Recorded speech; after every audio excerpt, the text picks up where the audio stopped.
The period preceding the era of the judges in Israel is a crucial moment of transition in the history of the Hebrew people, marked by significant events from the Exodus from Egypt to the arrival in the Promised Land.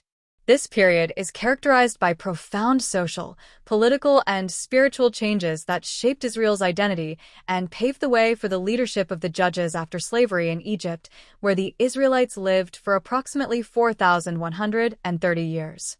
The history of Israel begins with the figure of Moses, chosen by God to free his people.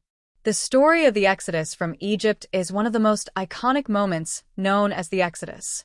Under the leadership of Moses, the Israelites crossed the Red Sea, a miracle that symbolized divine salvation. This passage not only represented the liberation of the people from Egyptian oppression, but also the confirmation of God's power over the forces of nature and their enemies. After this liberation, the Israelites hid in the Sinai desert for 40 years.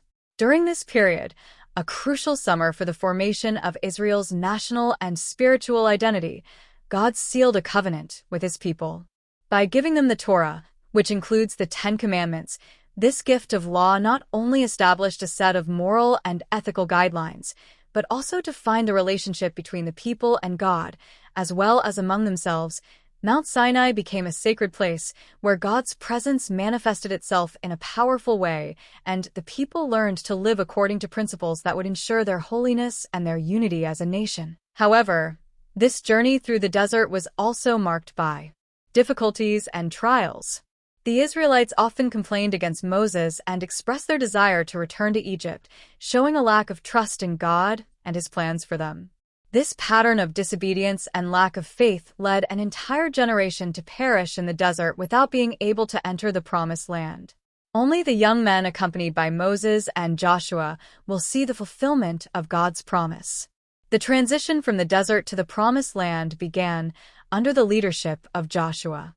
Moses' seer, Joshua, was given the mission to lead the Israelites in the conquest of Canaan. This period of conquest is narrated in the book of Joshua, where the victories over the Canaanite cities are described, including the famous fall of the walls of Jericho. The conquest of Canaan was an act of obedience to the promise of God, who had promised this land to the descendants of Isaac and Jacob and Abraham. Each victory in battle was marked by divine intervention, ensuring that the Israelite nation established itself as a free and sovereign people in its own land. After the conquest, the Israelites were given the right to rule over the land of Canaan.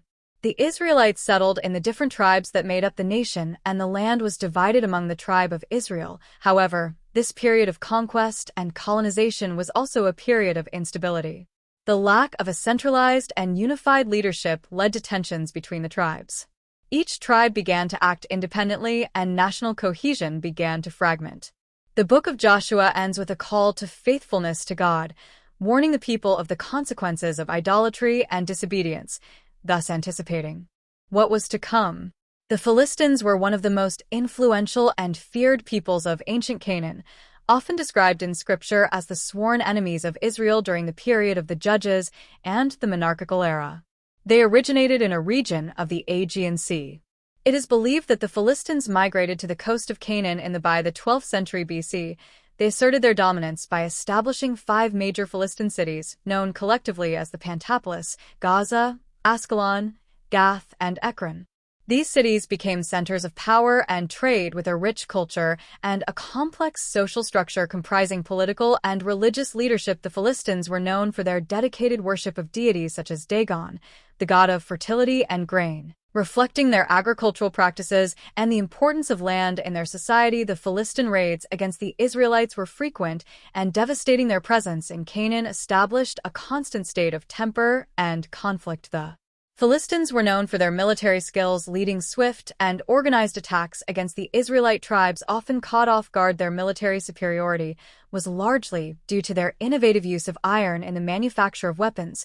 While the Israelites still relied on bronze tools, the Philistines used swords, spears, and iron armor, giving them a considerable advantage in combat. Their ability to produce more effective and durable weapons not only made them formidable on the battlefield, but also made it more difficult for the Israelites to resist, the latter often finding themselves in a position, despite their inferiority, The military dominance of the Philistines was reinforced by their well-organized warfare tactics, including structured combat formations and martial discipline that the divided and disunited Israelites were often unable to match.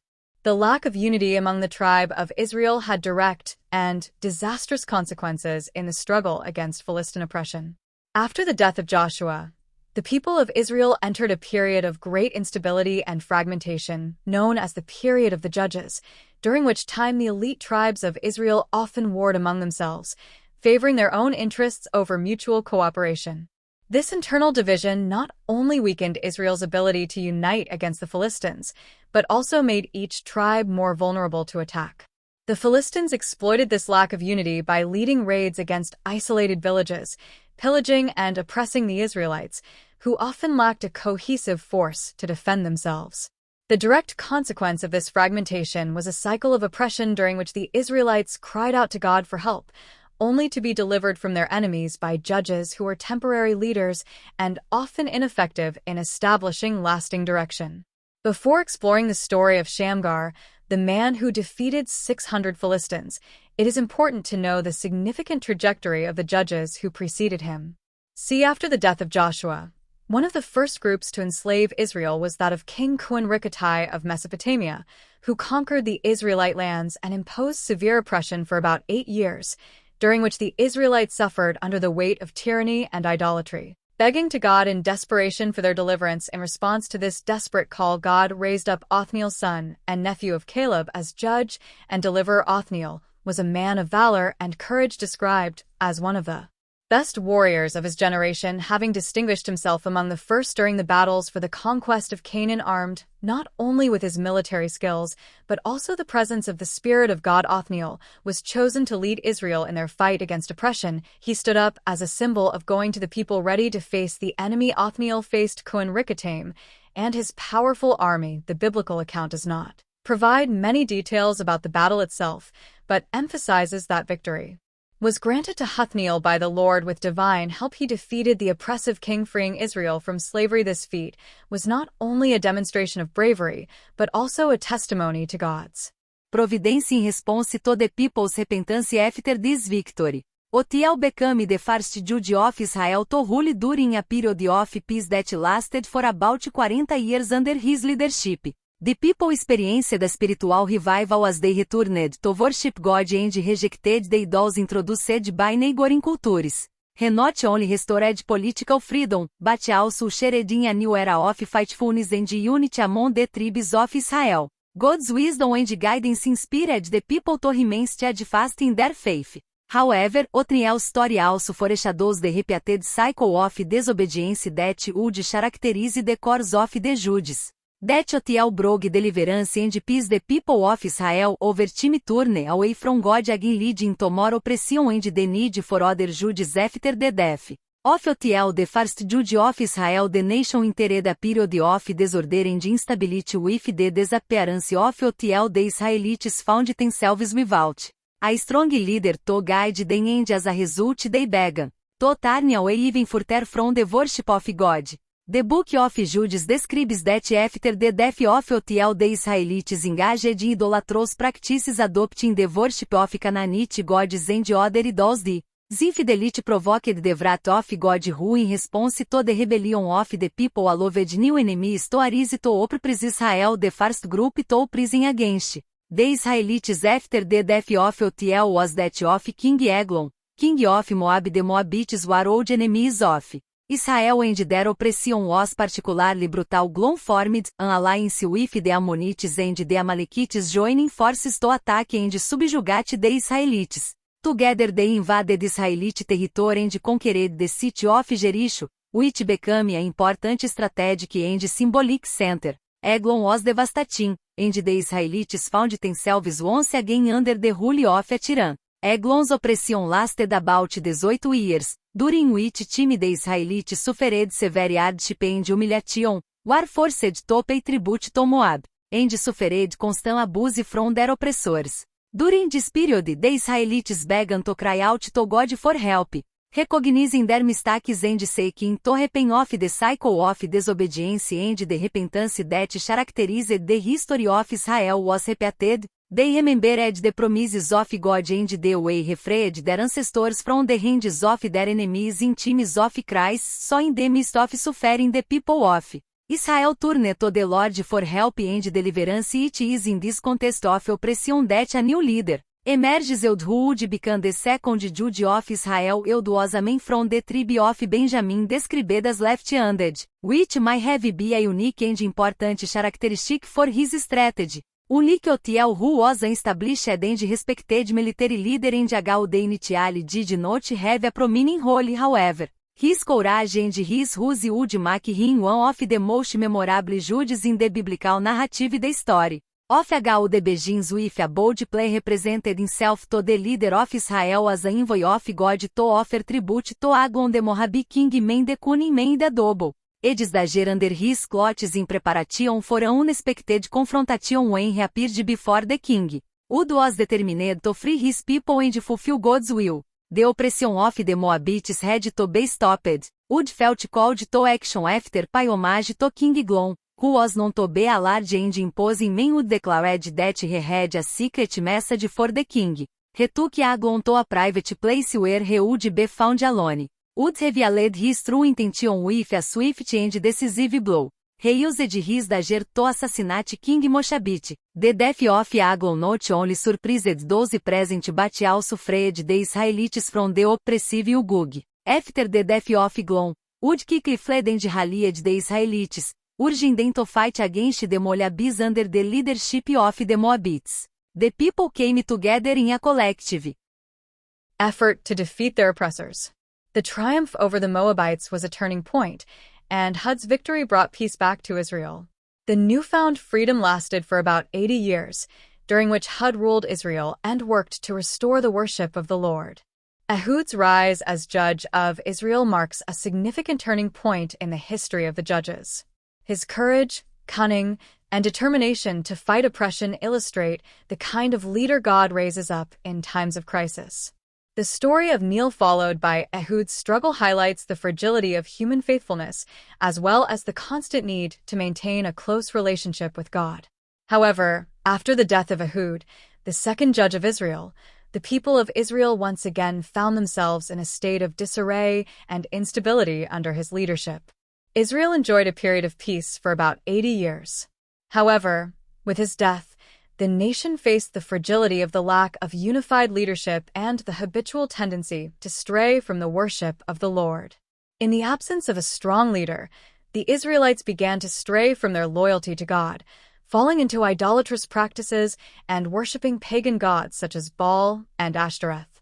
This unfaithfulness attracted the wrath of God, who in his discipline once again allowed enemies to appear to oppress the Israelites. The next group to rise up against Israel was the Canaanites, led by King Jabin of Hazor and his commander Sisera. The Canaanites were renowned for their superior military forces, including their war chariot, which gave them a significant advantage over the tribes of Israel. The Canaanite oppression was severe and devastating, and the Israelites had to face a new wave of humiliation and tyranny during this time of suffering. Many Israelites cried out to God for help, recognizing their weakness and the need for a savior. It is in the context of oppression that the figure of Shamgar begins to emerge, but before Shamgar, Deborah's leadership stands out during this critical period. Deborah was a prophetess and judge who led Israel during this troubled era, and her story is one of the most notable in the history of the judges. Although Shamgar is briefly mentioned as a judge, Deborah's role was essential in the fight against the Canaanites. In the face of increasing oppression under Jabin and Sisera, the people of Israel were desperate and in search of help. Deborah, aware of the gravity of the situation, summoned Barak, a military leader from the tribe of Naphtali.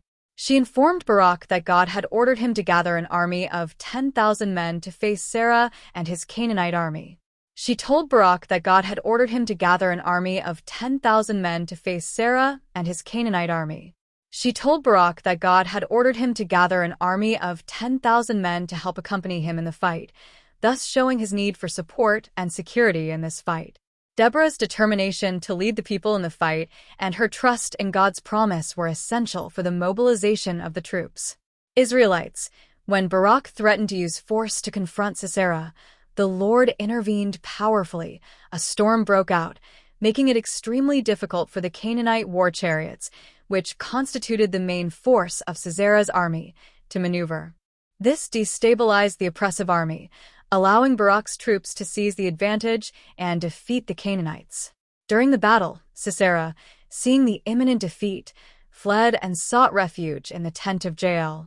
The wife of Heber the Kenite, Jael, seeing the opportunity to eliminate the threat that Sisera represented to the people of Israel, courageously stirred up after having received him in her tent, let him fall asleep, and while he was vulnerable, planted a stake in his head, killing him.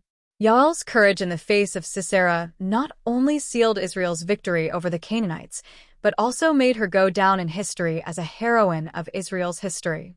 With Sisera's death, Canaanite oppression was defeated, and Israel experienced a period of lasting peace under the leadership of Deborah and Barak. This victory was celebrated in the Song of Solomon. Deborah, a hymn praising divine intervention, and the courage of the Israelite leaders reflecting the joy and gratitude of the people for their deliverance after this period of victory. The narration of Shamgar occurs, although his story is much briefer. Shamgar is a little-known but significant figure in the biblical narrative of the Book of Judges. His story is mentioned briefly but impactfully in 2 verses, Judge 3:31 and Judge 56. Despite the lack of detail, his mention is intriguing because Shamgar is remembered for a remarkable feat: the victory over 600 Philistines with an ox goad, an agricultural tool that became a powerful weapon in his hands. This battle symbolizes not only the bravery of a man who stood up against the oppressors, but also the sovereignty of God, who uses unlikely instruments to accomplish his designs. The mention of Shamgar in Judge 3:31:1, where he is described as Shamgar, son of Anath, suggests that he played a crucial role in the deliverance of Israel, albeit briefly in Judge 56 in the Song of Deborah. His action is cited again, highlighting the impact he had in the fight against the enemies of Israel. Despite the brevity of his appearances, what emerges is Shamgar's courage and effectiveness in an era marked by fragility and the absence of unified leadership among the tribes. A question that intrigues scholars and readers is the origin of Shamgar and the meaning of his name. There are several theories about its etymology and the context of its origins, which raises the possibility that he was not an Israelite by birth. The name Shamgar may be associated with different linguistic roots, with some scholars suggesting that it could be linked to words meaning defender or savior, thus reflecting his role as judge and liberator. Furthermore, the identification of Shamgar as the son of Anat has generated debate among scholars that Anat could relate to a locality or a mythical or cult figure associated with a Canaanite goddess of war, which would suggest that Shamgar could have a more complex origin, perhaps linked to in the context Canaanite. This possible connection with Canaanite culture raises questions about Shamgar's inclusion in the service of Israel, since his name and association may indicate a non-Canaanite. Israelite origin. Some scholars believe that he may have been a Canaanite who allied himself with the Israelites during a time of crisis, being accepted as a judge despite not being part of the tribes of Israel. Other theories suggest that the mention of Anath's son could be a military title emphasizing his role as a warrior in a context of struggle and defense regardless of his ethnic or cultural origin. What really matters in the biblical story is the way in which Shamgar is presented as an instrument of God for the liberation of the people of Israel. The most notable episode in his life is the battle he led against 600 Philistines using an ox goad, an agricultural tool that became a powerful weapon in his hands. The goad was a long stick, usually 2.5 to 3 m long, equipped with an iron tip used to spur oxen when they plowed the land. Although it was a common tool in the daily lives of farmers, Shamgar transformed this simple instrument into a symbol of resilience and bravery. Instead of a sword or spear, he used what he had available, thus demonstrating that, even in limited circumstances, faith and determination can lead to surprising victories. The army is emblematic of the biblical story that often emphasizes God's ability to work through unlikely means. The transformation of a farm tool into a weapon of war reflects not only Shamgar's creativity, but also his unwavering faith. He had no traditional military resources, but believed that with divine help he could face the Philistines. The Battle of Shamgar is a powerful reminder that God is not limited by human constraints. He can use the ordinary to accomplish the extraordinary. When we compare Shamgar's feat with that of other judges, such as Gideon and Deborah, we see similar themes of courage and dependence on God, but also some significant differences. Gideon, for example, was called by God to lead a revolt against the Midianites and used an innovative strategy involving the division of his troops and the use of torches and trumpets to sow confusion among the enemy. While Gideon began his military journey with a small number of men, showing that victory does not depend on numerical strength but on trust in God. However, Gideon was a more formal leader, with a tactical plan and army at his side. His battle was characterized by strategic military command and the use of elements of surprise. Conversely, the story of Deborah, who led Israel alongside Barak, presents an aspect of feminine and prophetic leadership. She called Barak to gather his troops and fight against the Canaanites. Deborah's battle was also marked by dependence on God, but she had a larger army and a military leader at her side. The use of war strategy was crucial in the victory that she helped achieve, although Shamgar. Gideon and Deborah demonstrated remarkable courage and great faith in God.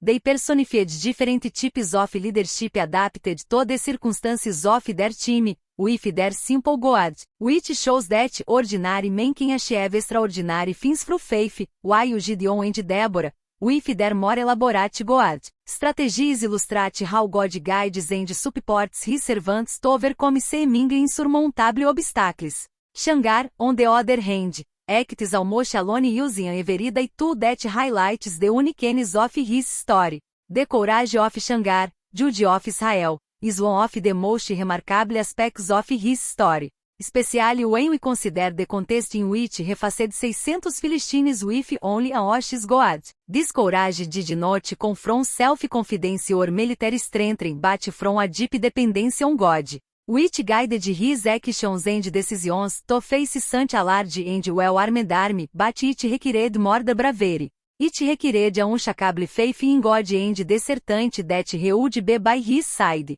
Shamgar was not a professional warrior, he was a simple farmer, which makes his decision even more impressive. The reality of being a simple peasant in a hostile environment where the oppression of the Philistines was constant could easily have led him to inaction or despair. Rather than hiding or waiting for a more powerful leader, Shamgar took the initiative to act. What really motivated him to face such a formidable enemy? The answer probably lies in his trust in God and his willingness to be used as an instrument of deliverance for the people of Israel. The story of Shamgar illustrates the principle that God does not choose the qualified, but qualifies those he chooses. This dependence on God rather than self-reliance is a recurring theme in Scripture. The Bible often teaches us that true strength does not come from ourselves, but from our faith in God. In 2 Coríntios 129, the Apostle Paul shares a powerful revelation about divine grace and strength stating, "My grace is sufficient for you because my power is realized in weakness." This passage shows how God can act extraordinarily even through individuals who feel inadequate or weak. Shamgar's courage can be compared to that of other biblical characters such as David, who faced Goliath armed only with a sling and a few stones. Like Shamgar, David did not allow himself to be intimidated by the apparent invincibility of his opponent. He knew that victory would not come. It depended on their skills or the power of their equipment, but on their faith in God when David said to the Philistines giant you come to me with the sword, the spear and the javelin. But he come to you in the name of the Lord of Hosts. Street Samuel 1745 restated the truth fundamental that the battle belongs to the Lord. Shamgar's story invites us to think about how we can apply these principles in our daily lives. We are often faced with challenges that seem insurmountable and we might feel that we do not have the resources or skills to overcome them, regardless of our experience. Shamgar teaches us to trust God with what we have in hand, regardless of the apparent simplicity or inadequacy of these means. God does not wait until we have everything planned or are experts in an area. He simply calls us to act. With faith and availability, trusting in Him, Even the simplest tools can be transformed into instruments of great impact. Another biblical character who illustrates this lesson is Moses. When God called him to free the Israelites from slavery in Egypt, Moses hesitated, emphasizing his limitations and his difficulty in speaking, but God answered him with the question, "What do you have in your hands?" Exodus 42 refers to the staff that Moses used as a shepherd. This staff would become a symbol of God's power, used to perform signs and wonders before Pharaoh, such as Shamgar and David. Moses learned that the effectiveness of his mission did not depend on his personal abilities, but on the divine power that accompanied him. This lesson is of great relevance to us today, regardless of our apparent limitations or weaknesses. God can use us powerfully if we have faith and the willingness to place ourselves at his service, whether with a sling, a staff, or an ox goad. God shows that strength does not reside in the tools we have, but in the hand that guides them is a reminder of this in moments. From doubt and weakness, we must trust in God, for it is through our dependence on him that true courage and strength emerge.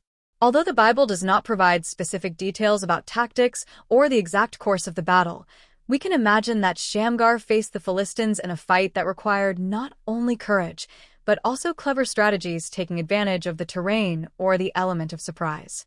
The story, although brief, conveys the idea that true strength and victory come from God, and that courage in the face of adversity can lead to extraordinary results. Some people compare Shamgar to Samson. In fact, Shamgar and Samson share some similarities, especially with regard to their remarkable victory over the Philistines. However, their stories and contexts are very different. Both faced hundreds of Philistines, but distinctly and in varying circumstances. Shamgar was called the judge of Israel for his courage when he defeated 600 Philistines using a goad. His victory is an example of how an ordinary man acting in dependence on God can achieve extraordinary results even with simple tools. The emphasis in Shamgar's story is on the faith and determination of an individual to fighting oppression. Samson, on the other hand, is a more complex figure endowed with supernatural strength given by God, which allowed him to perform extraordinary feats in battle. He not only defeated the Philistines, but also caused great destruction in a city, often using his physical strength to carry out acts of revenge and justice. Samson's narrative is marked by his personal weaknesses, including his struggle with his passions and syncretism with Philistine culture, which resulted in his capture and death as well, although both characters fought against the Philistines and distinguished themselves in significant battles. Shamgar represents the action of an ordinary leader raised by God, while Samson symbolizes divine strength and the complexities of human nature offer valuable lessons, but their stories reflect different aspects of the relationship between people, and God's lessons from Shamgar's story resonate deeply in the life of anyone facing adversity. When we face difficulties, it is vital that we remember that, just like the heroes of faith who came before us, we have the ability to act with courage and dependence on God, regardless of what may seem. What is insignificant in our hands can become a powerful tool in the hands of God, so we must have the courage to follow the example of Shamgar, David, and Moses, trusting that God will use our weaknesses and our limitations to accomplish his purposes. The story of Shamgar is not just the story of a heroic act, it is a statement affirming that with faith and courage everyone can become agents of change and liberation, whatever the circumstances. If you are inspired by the story of Shamgar and his courage against the Philistine, don't forget to like and subscribe to the channel for more content about the notable figures of the Bible. What do you think we can learn about faith and the fight against oppression from the story of Shamgar? Share your ideas in the comments. Thank you for watching, see you soon, and may God bless you.